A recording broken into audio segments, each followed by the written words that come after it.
Hello everyone, welcome to UGC NET Political Science classes by Drishti IAS. I am Dr. Ashwati. Students, I have a very important announcement to make.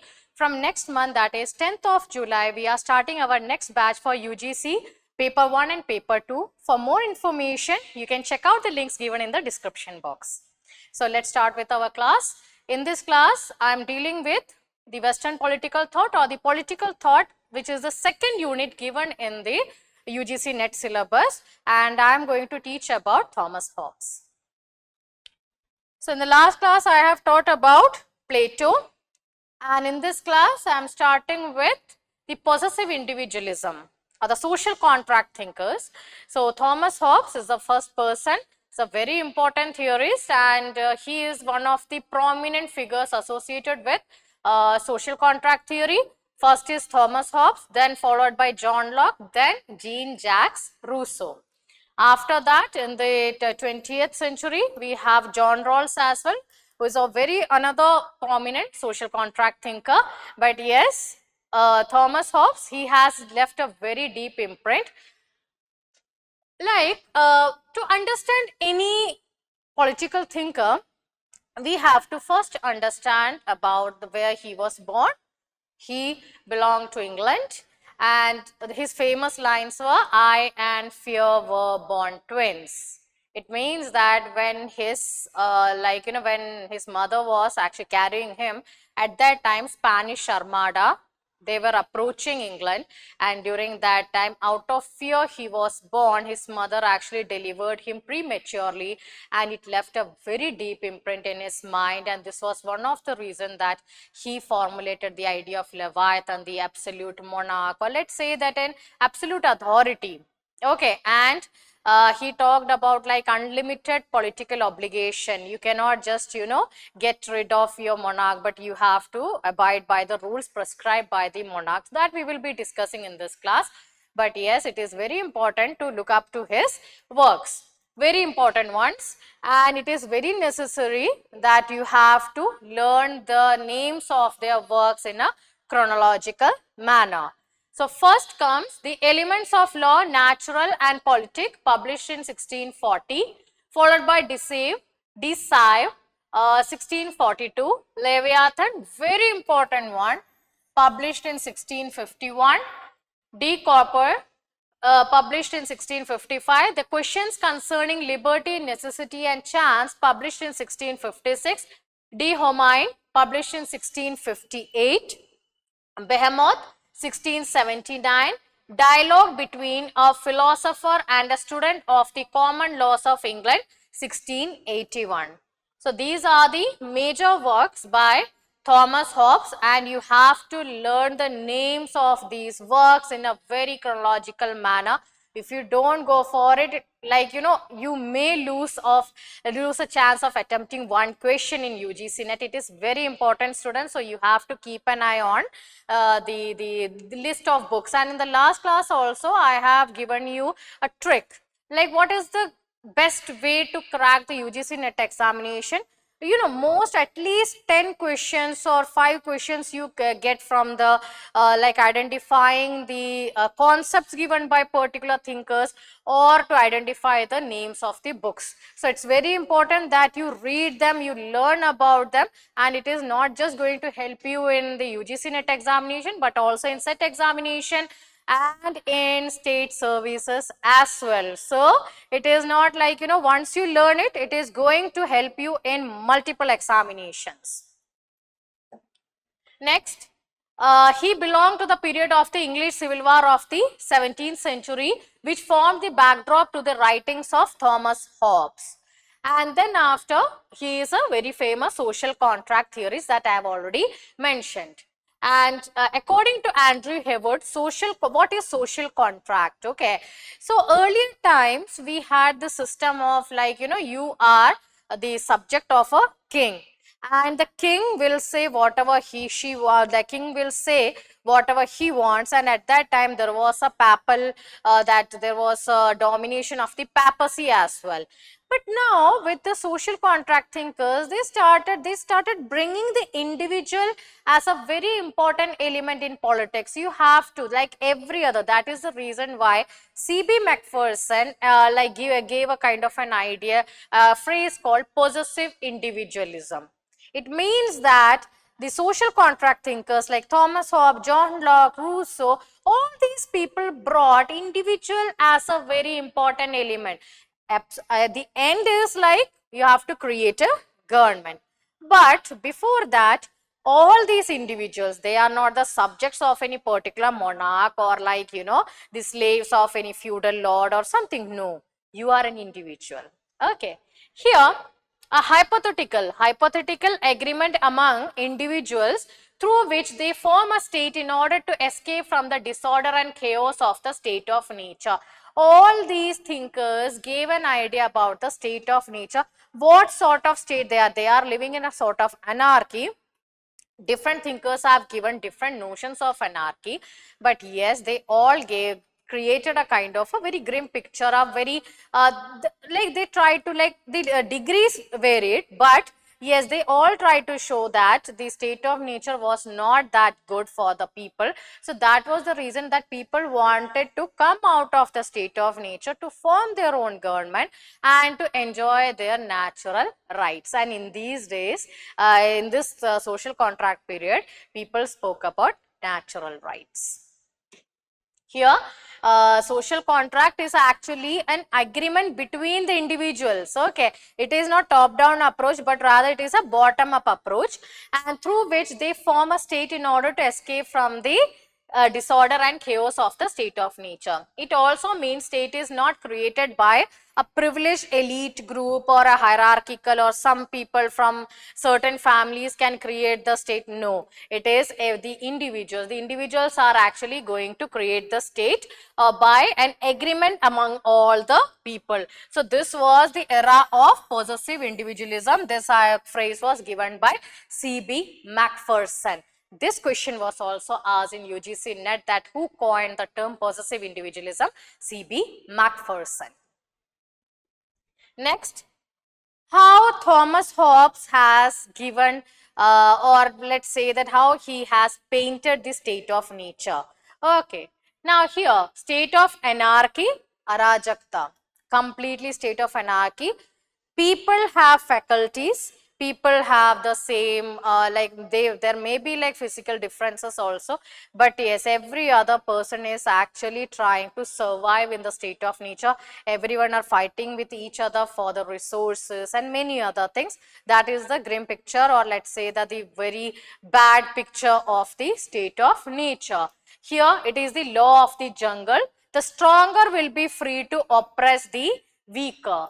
Solitary, poor, nasty, brutish and short. Those people who are living in the state of nature, they are solitary, they don't have friends, they don't have let's say that you cannot say that okay, this is my community, all these people we all belong to one community or something like that. No, it doesn't exist. Every other person is trying to survive. For that person, in order to survive, may kill the other. So he was actually, his state of nature was this English Civil War that was happening in the during that period. So solitary, poor, nasty, brutish and short. Every man is enemy to every man. You can find these lines in Leviathan, his principal work, where he has tried to show that how people are solitary, poor, nasty, brutish and short. In this way, the people are actually like enemy to each other. They all are fighting with each other for the access to resources, and it is just like the law of the jungle. Natural liberty is nothing but the liberty each man have to preserve his own life. Natural liberty is something that I have to preserve myself. If I don't preserve myself, then tomorrow someone else is going to take away my life in order to get access to the resources I am having. Okay, so this is the most interesting aspect.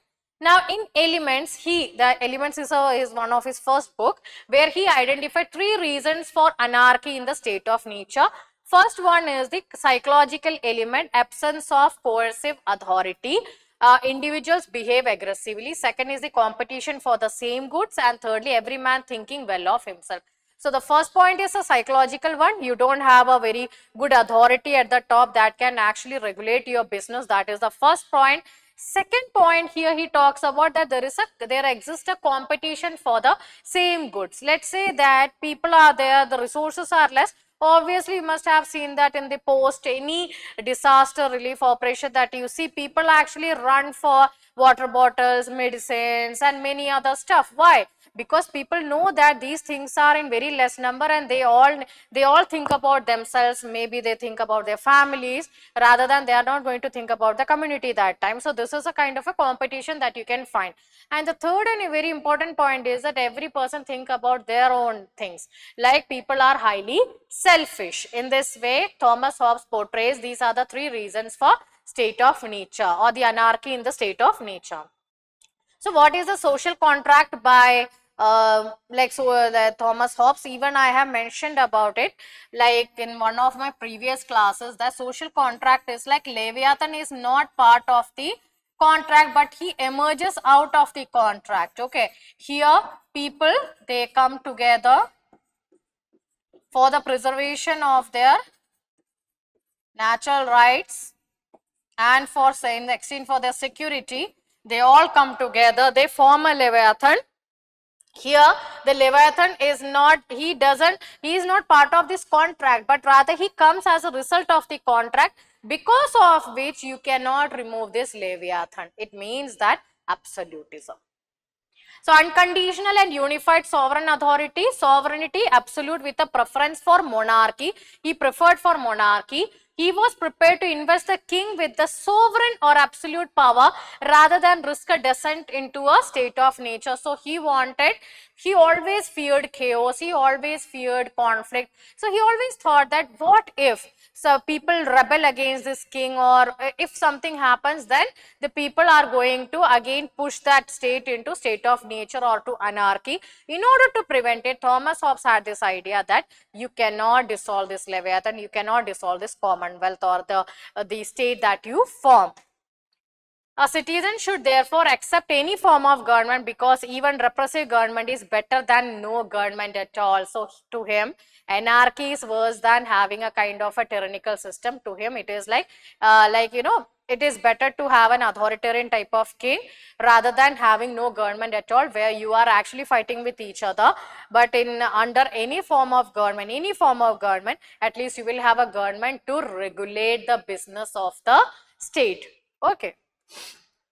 Now, he has given this idea, I authorize and give up my right of governing myself to this man or to this assembly of men on this condition that though give up the right to him and authorized all his actions actions in like manner. It means that I am completely providing all my rights and liberties to this one Leviathan in exchange for your security. The right to life, in fact, is the only right that Hobbes allows individuals to retain from the state of nature.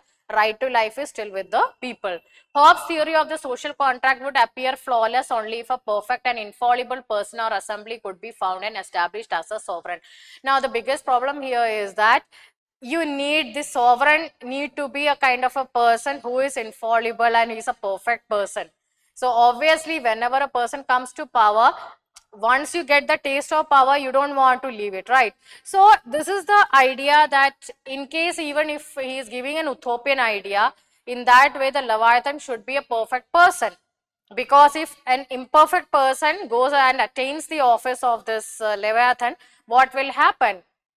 Again, repression, like we had, the bestest examples you have, like Mao in China, Stalin in USSR, or let's take an example of Saddam Hussein, or the Saddam Hussein in Iraq and Assad's family in Syria. So they are all like very highly totalitarian, authoritarian types of system where the human rights were not given any sort of value. But yeah, obviously we cannot equate the theory of human rights during the period of Thomas Hobbes. Both things are different. So let's take one question. Thomas Hobbes constructed his political philosophy on the basis of his postulates derived from what? Obviously, natural principles of natural science. Next, match list 1 with list 2. Thomas Hobbes, A is with 4, that is absolutism. Next is John Locke. He gave the idea of constitutional rule. So B is with 3. Jean-Jacques Rousseau, his idea of general will actually it reflects the popular sovereignty. Then we have John Stuart Mill. He spoke about proportional representation. He actually gave the idea of that we have to follow the Hare system.